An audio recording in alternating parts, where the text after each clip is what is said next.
Welcome everyone. That was a great talk. Thanks. So welcome to the fellow panelists. So, um, I think this panel can be summed up by, in the sense hardware is hardware the new software. There's a lot of interest in embedded and hardware companies that we've seen. So what I thought we'll do is we have about 45 minutes. Maybe we can just start with brief intros on all the panelists here. I think Mr. Arun is a esteemed speaker and a fellow panelist. Maybe we can start with him. What I thought we could do is, if all the panelists can just, do a brief intro on themselves, the company, and maybe the specific pain point around hardware that you're trying to solve for your customers and the ecosystem. As the speaker, I'll just do a quick intro. Karthik Reddy, my partner, and I started Bloom Ventures. We're an early stage seed VC fund. The first fund was about 20 million. We are on the road to raise a larger 60 million fund. And very interestingly, I think when you looked at the first fund, IoT and hardware were a smaller component. We're seeing some very interesting companies. And I think we're going to be overweighted and look at this category much more seriously for fund two. From fund one, we had, some of you may have heard of Grey Orange Robotics, which is one of our flagship companies. They're doing some very interesting innovation in the area of automating warehouses and e-commerce companies and logistics companies, both in India and global markets. I think that's another interesting theme that it segues into the made in India, but going after global markets. So with that, the way we'll structure this is we'll do a quick round of intros, dive into the meat of the discussion, and then leave about 5-10 minutes for Q&A, if that makes sense. So, Mr. Sheth, over to you. If you could just talk about, just kick off the discussion. What Thank you for making me feel old by Mr. Sheth. But I'm really old, and just I used to be with companies like British Telecom, Alcatel, but Bangalore is a particularly sweet spot. I started my life here with HCL. In 1976-77, I set up the office in Queens Road, and we used to make, guess what, hardware. So it's a full circle. So I'll come back to that. Sure. Maybe we'll start from that side, Sagar. Hi, my name is Sagar Apte. I have this company called Car IQ, which is India's first connected car platform. What we're essentially doing is we're getting data from cars and posting them to the cloud. The idea is basically that cars have a lot of information on how they're performing and how you are driving them and what they really need. The problem is that that data is not being collected and put to the cloud, so you are unable to take the right decision as a car owner. Car IQ helps you with that platform, which analyzes your car data and tells you the right next step to take around your car, while trying to make it fun by allowing you to share that with your friends and anybody else who's interested. Hi, my name is Rohan Shravan. I'm the founding CEO of a company called Notion Inc. We started in 2009, and since then we have been trying to make computing devices. So we do manufacturing, assembly, quality control, industrial design, operating system development, application development, QA, including in that. So when we started in 2009, there were no touch panel, no lithium polymer ion batteries. There were no SoCs which were actually fine-tuned for doing tablet or mobile sort of the kind of performance we see. So we actually design everything out from India. So we have been a social entrepreneurs from that perspective also. We can share more stories on how we actually scaled up in hardware industry without actually spending anything. We had 35 Android engineers working in our company at a time when Google's Android themselves had 10 engineers, and we had spent 0 versus they had $1 billion. So from there to today, we have had a very roller coaster journey. We have been front-leading design company, so we set standards in a lot of design. I can boldly say that there are a lot of companies out there who are copying our designs, and we feel very proud about it. Now we are innovating on different kinds of computing devices also, and that's what our future is looking for. Well, I think most of you heard my announcement of who MediaTek is and where we're coming from. I would say in the context of the question, what problems are we trying to solve? We're most interested in helping companies who are trying to introduce real products. There are certainly lots of solutions out there available if someone has a science fair project, just wants to create a concept. What we're trying to do is put in the hands of the innovators the right system on a chip that is what could be used in a commercial product. Something that is really small, is very cost effective, and has low energy drain, and supports all of the connectivity and capabilities you would need on a world-class product that you put into a customer's hand and charge them money for. So that's really why we're very selective about which systems on a chip we introduce and put in the hands of our developers. Thank you. Very helpful. Arun, if I can start with you, just a show of hands, how many, let's say, hardware entrepreneurs in the room here? If you could just, all right, so that's still a smallish number, but a lot of interest. You know, even we as a VC are more familiar with the B2C models where the entrepreneur is starting up. You know, once you have a product and a demo and a mobile app, you focus on customer acquisition, you really get it out there.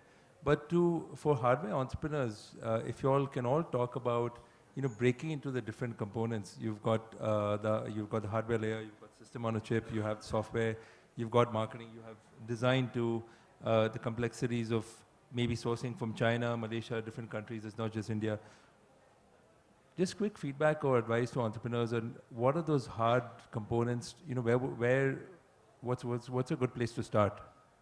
Okay, just before I do that, I'm actually been investing in hardware companies for the last 3-4 years. Contrary, lots of people told me you're stupid, but that's okay. It's my money, I earned it, so I'm going to let it go. But back to that, the last 40 years, we actually lost the hardware plot in this country, primarily on 2 reasons. And the reason, and you'll wonder why I'm going back 40 odd years, is our government gave us licenses to build for Indian demand only. I set up a company down Penia Road here to make 50,000 phones. Because the demand of the country was 1 million phones. They said, we have a democracy, so divided that into 50 companies. And all of us are dead. So we did not build for the world demand. So our denominator was wrong, fundamentally. So that's one lesson, build for the world. You may innovate in India, make it anywhere, make it in India, wherever it's easiest, but build for the world. That's the same message out of the past. And I'm not going to dwell on the past. And then what else? I'm saying in terms of what we make, because that's the first question. I mean, before you get to it, what do you make? So you don't, I'm not saying you make storage or servers or modems or stuff like that. We've lost the plot. But build something around this little fellow called the mobile phone, which I've been involved for ages. And I have my own theory of investment, like I'm sure you do and everybody else does, is you got to dumb down devices to make them smart. And you'll wonder what that is. So take a credit card machine. It's got a microprocessor, it's got a keyboard, it's got a display, it's got communications. Just take the little piece. So you've got Square, and I'm an investor in EasyTap. I don't know how many people have heard of that. 70% of the cost is gone. And the data gets collected. It goes straight into the cloud, so there's no extra data collection. Take medical device. Look around you. The world, I mean, as Mark said, is full of devices out there. So that's your first market. Just dump those damn devices down. In the medical space is phenomenal. So I'm saying, as a concept, that's where you start from. Variables never used to exist, so those are new stuff. But there's lots of new stuff to be changed. And the best part for India, start with India demand, is unlike the West, we don't have a legacy. Even credit card, we don't have enough of them. So the fact that we've done a lousy job for 30, 40 years is really your biggest advantage. Go for it. Sure, that's great. Sagar, let me just turn it over to you. So, you know, in about 5 or 10 years, if the Bangalore traffic is as bad as it is, we'll either give you credit or we'll blame you. Right? So no, with that, I think if you can address a bit about, you know, how does one build the stack? That's one.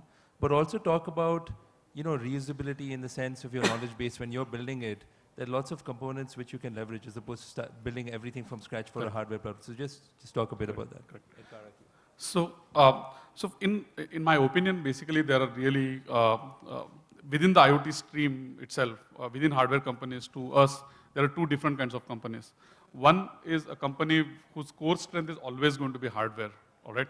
So building one and then the next. So like, is Apple a hardware manufacturing company? Absolutely yes. They need to keep inventing more and more, newer and newer hardware, right? To us, IoT companies, in a way, are somebody who are going to, like, you know, expand, but they're going to expand at a business level. They're not going to keep adding more and more hardware. For instance, wearables. Once you invented a wearable to get data on pulse monitoring and stuff, now you're going to keep adding more and more verticals for connecting it to hospitals, connecting it to athletics, connecting to sports, everything else, right? But the core hardware stays. So to us, what we realized head on when we started, we realized we had to, so 3 years back there was no connected car story. There were no existing players, even in the hardware play, who had this kind of hardware. So we were embarked on this path to build our own hardware. But at a certain threshold, it won't make sense for us to have that as our core strength. Our core strength will move that day, the model will flip, and we'll become more into a business value proposition, right? It's almost like saying Ola Cabs is a GPS company, okay? So that's how it started, right? The mobile phones is what connected those cars, but the business model was at the top level, right? And that's where it will go. At certain point in time, it will flip. That's when MediaTek will look at us interestingly, saying, okay, now you have that potential, you have figured out the other places, now let me bring on my expertise around SoCs and help you scale this, right? That's flip point will be different. So I think anybody who's entering into this whole IoT space will initially have to look at that inter-exchange at certain point in time, but have to go in that direction no matter what. Rohan, if you can address the same point and also add the element of design. I'll just add that Naveen Tiwari of InMobi is somebody that both Arun and I are close to, and he's in a sense been called the Jack Ma of India. I think it'll be pretty interesting for a product demo when somebody pulls out, an interesting device out of the pocket, which is really hardware, right? Because software, it's always a demo or a website. But in addition to addressing the point, just talk about the importance of design in hardware solutions. We understand software design, but just talk a bit about the design component also of hardware solutions. So I want to then set one context around it, that why, in fact, we as Indians should look for designs. Now, let's say we actually decide to start manufacturing and we get machines which can actually do those kind of toolings and plastic moldings. By the time we'll get machines in India, China would have had new machines which can be even better. So it's a war we cannot win. Manufacturing cannot come in this country. The core components which is required to actually make these kind of devices, we can't move the complete infrastructure. It's not just about roads, it's not just about electricity, it's about people who have 20 years of experience, who understand that if the plastic cools at a different temperature rate, it's going to create some sort of bulges on the overall design. That kind of experience is very, very difficult.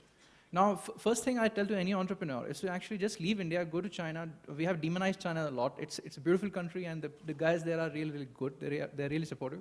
Fortunately, they're not good at design and marketing. And these are the two things we have to leverage.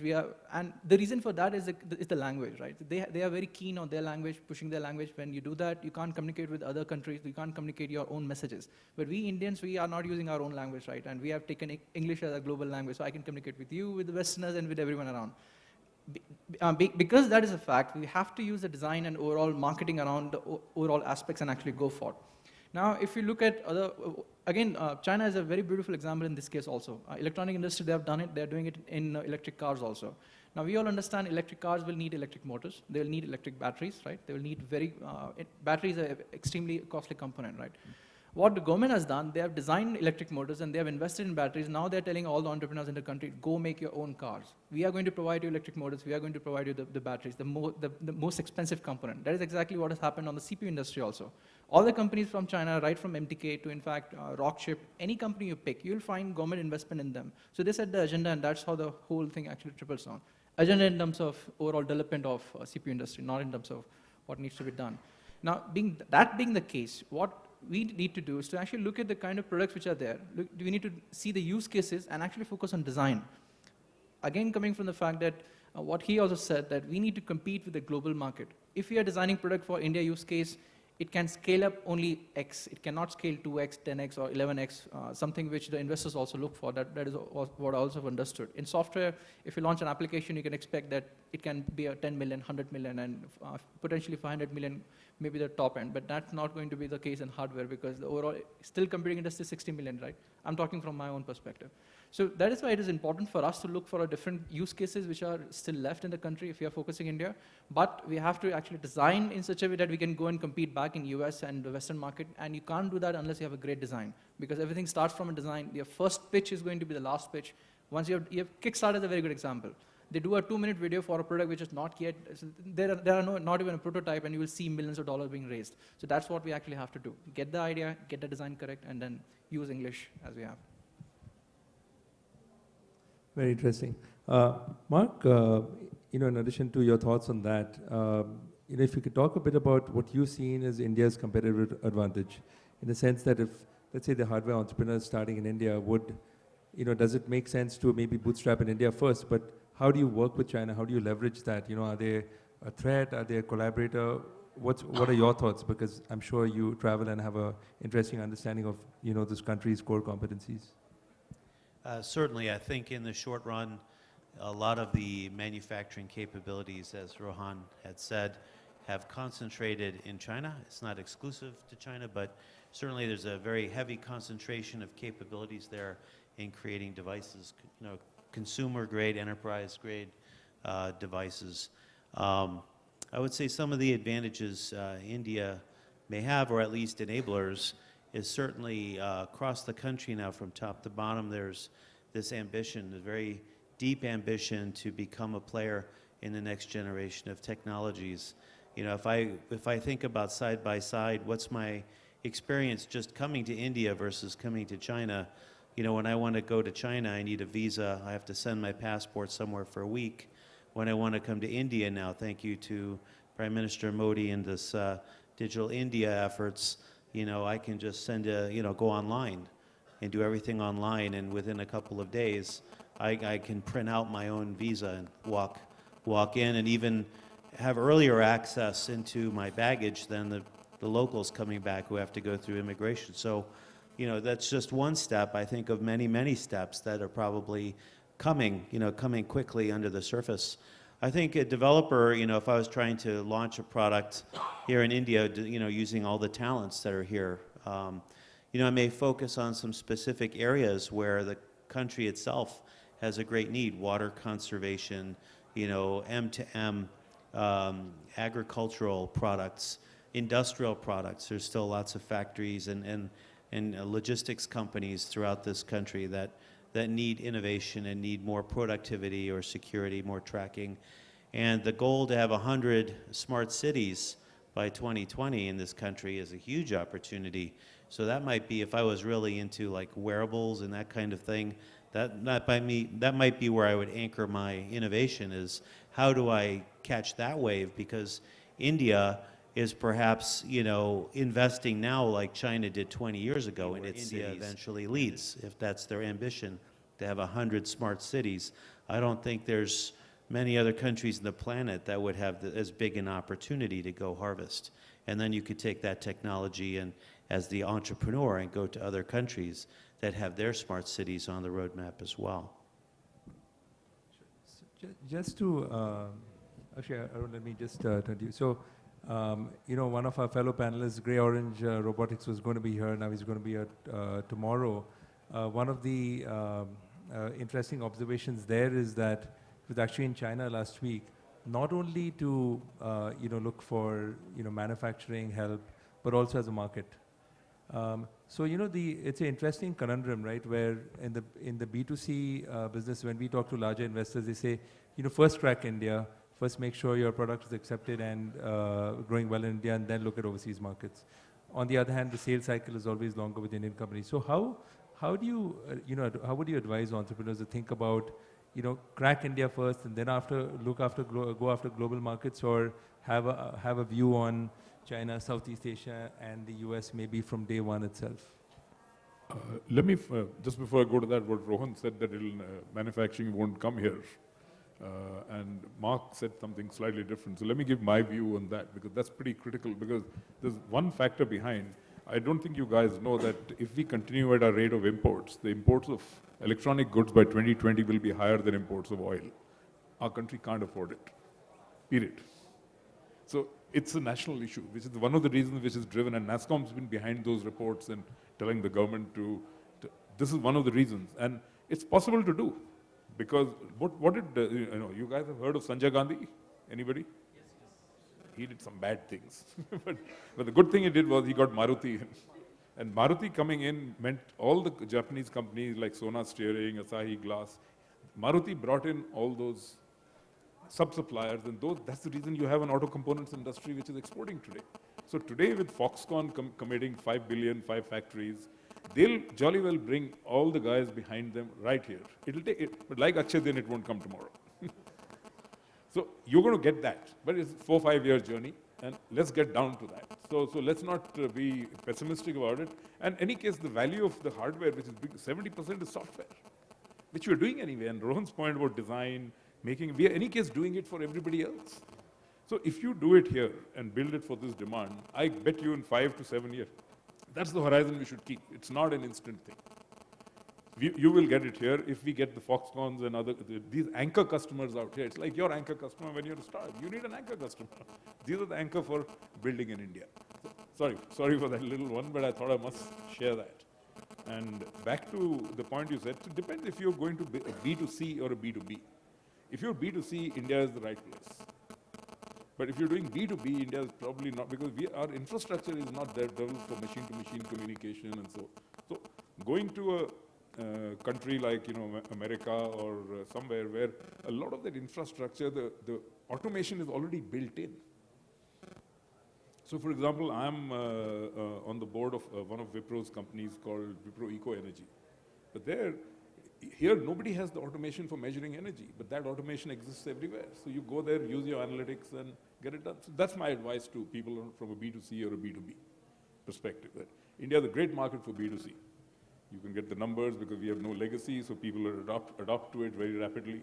But B2C, you're going to find it very tough here.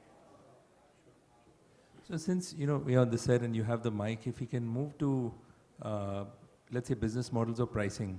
Again, going back to the example, I know with Grey Orange, one of the, there the components is you're actually pricing the butler or the sorter product line, but then you also have a AMC type contract, on a year-to-year basis. Are you seeing different business models emerging on how, is it just, just selling selling a unit and then maximizing your revenues by selling more units, or are the different business and pricing models emerging in this alternative hardware? Given the right, point to this, it's no longer going to be B2B. If I give you something, you sell something. So you got to have skin in the game. So even the example I gave you of Wipro, so they're fundamentally that company, what they do is that they go there, make a baseline, and make all the investment. And it's all IoT, sensors which you put in, you have an analytics engine at the back of it. But you take if real savings happen, you get paid, otherwise you don't get paid. So that's the business model. You've got to get into your customers, and sometimes your customer's customer as to what value you're providing there. And that's the value of technology. You can actually reach out into all this stuff. So the business model is no longer going to be B2B to B2C. It's actually going to be B2B to B2C sometimes, where the data points of various people that you can get will actually end up, I met somebody who's going to give everything away free in the speaker's lounge. You'll do it, some part of your customer's data or customer data will be valuable, and you can aggregate it all and give the end product free. Google and Facebook are doing it in any case today, guys. So that's the model you got to go for. Interesting. Just one round of questions quickly, the same question, and then we'll open up to Q&A. Mark, let me start with you because you have an outside in view of maybe the US to India. Is Nikesh Arora of SoftBank was here with us for the last couple of days, and one of the questions yesterday in a fireside chat was, is true innovation, Nest-like innovation, will the next Nest be developed in India? And the thought there was, depends on what the holy grail is, right? Is Ola, and by the way, we're small shareholders in Ola, is Ola true innovation? It's ordering a taxi by the app. Is that real innovation? When you're looking at entrepreneurs' interest in the space, is your thought that go out there and build the next Nest, or a bit of focus on the real sort of hard Indian specific problems? I mean, specific for this. Just a thought. What's your view? From my observation, innovation can come from two major directions. There's lots of directions. The two major ones are, is there an inefficiency in a market that can be unleashed by technology? I think that's the case of one of my slides, Airbnb, Uber, where there's lots of people driving their cars, want to make extra money, have free time and have a car, and then by using Uber and their smartphone, they can become a taxi driver part of the time, maybe even full-time if they make more money that way. So that's a market efficiency model, right? Assets underutilized that can now, through technology, be fully utilized to the benefit of all. Then The other way is technology, because of its presence or its new capabilities or lower cost point, is now able to be configured in new combinations that solves a new problem. And that's the case of like a fitness band. 10 years ago, there wasn't the low cost point, energy efficiency, and also small size that would allow you to have this waterproof device you could wear all the time that's tracking and providing your data into a cloud service, which also didn't exist at that time, right? So new technologies combined and solves a new problem that people are willing to pay for. So that's the two major directions. India-centric is perhaps more the second area where, there's country-specific opportunities that an entrepreneur can identify and can determine that it's cost-effective to solve that problem here. And perhaps if they cost-effectively solve that problem here, whether it's Nest-like or something else, and there may be, India has a lot of similarities with many other countries of the world, right? There may be a way, if you innovate and you're able to make your money and become a player here, you may be able to export that technology elsewhere, right? And who knows, maybe there's something from India that will be so innovative, so creative, that it solves a problem better than solutions that have been innovated in Silicon Valley or in Israel or in Russia or in China. Who knows, right? There's no rule of nature that says all the innovation has to come from Silicon Valley. There's no rule about that. And I think, as I was saying, there's a reason why there will be more developers in India than any other market in the world by 2020 if trends continue as they have. There's certainly a talent base here. There's lots of other companies around the world investing here, putting their R&D centers, engineering centers, tech support centers here. There's a lot of homegrown technologies that are being invested in. So I think it's fertile ground for some innovations that can be successful on the world stage to come out, certainly within the next 5 years. That's great. Rohan and Sagar, just quickly, since entrepreneurs on stage, if you could talk about, for a hardware entrepreneur, you're advising him, the one, let's say, key focus area, key inflection point that you'd say, watch out for, which makes or breaks the company.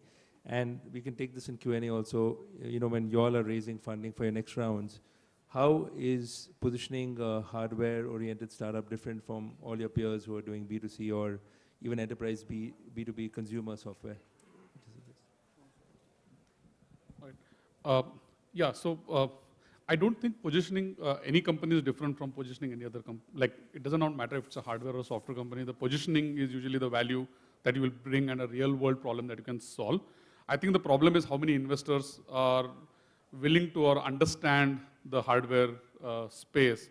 That's usually a bigger problem, right? With software, this whole theory around like fail fast, like build fast, fail fast, learn fast, right? Does not work with hardware, right? A failure is a failure. There's no 0 and 1. You got to recall all your hardware back. You got to send the next lot out. Okay, so you cannot send out. So that becomes a challenge, right? And with this whole sudden user acquisition spree that all startups in India are going, we kind of come up with questions. Investors ask us questions like, why haven't you shipped out like 1,000 units out? The game is to like reduce the price of product and just ship them out. Yeah, shipping is one thing, right? But shipping costs, it's not like I just put an app on a store and everybody just downloaded it, right? I have to actually ship them. So I have to work with a courier service. The returns have to be managed. The support has to be handled, right? And with embedded hardware becoming smaller in size, there's no such thing as a repairability, or most of the times throwing away the board, right? So the whole hardware has to be written off if there is a problem. So you don't want to have too many customers. You want to have limited set of customers. Experiment with them until you do 2 or 3 iterations of your product, and then you come out, right? And that's very, very, very key, which the ecosystem, the investor ecosystem, and everybody else in the play need to kind of start understanding. So I want to give you a bit of perspective, because you'll find me a little pessimistic on this, but I feel 2018 is going to be the best year for hardware industries, because that is when all the investors are going to say, oh shit, we did a mistake. So we are hoping that 2018 is when the e-commerce bubble will actually come to a halt. Just to give you perspective, our revenue is equal to all the real estate companies combined in India. And that sector had itself raised around $500 million or $600 million. We haven't done. So that's the scale today. So that's on the investment point. Other on the hardware point, there's one specific term which we use called not invented here syndrome. Now that syndrome says that if I haven't designed that Bluetooth module, it is not good. If I haven't designed that PCB, it is not good. Hardware company should not start from that because you're going to burn yourself. When you package a hardware inside a box, people do not know what is the color of PCB, you have soldered the wire, what kind of antenna it is, so do not start from there. You have to start from the experience and top down, you have to outsource as much as possible. If you try to solder everything on your own, if you try to build we have done all of these mistakes, I'm telling you from my burnt hand. If you try to do everything on your own, you're really going to struggle, you're really going to burn down, so don't do that. Not invented here is maybe better than what we invent. So I think Rohan's message is that make all the mistakes now, then come back to us for investment in 2018, right? So, it's a very interesting note, I think, before you open up to questions. If you look at both, Naveen at InMobi, even though he's not a hardware entrepreneur, or look at Samay at Grey Orange, I think while they're, we didn't cover this in the thing, but while the the holding company is in Singapore, I think they've been very, very passionate about building these companies from India and actually made in India in that sense, where the entire core of the, InMobi's MIP app and Grey Orange's Butlers, the core is in Gurgaon. And while they're going to China, they're constantly learning and they're working. It's almost like the company could be in the valley, right? But they're building it here. So with that, let's open up for Q&A.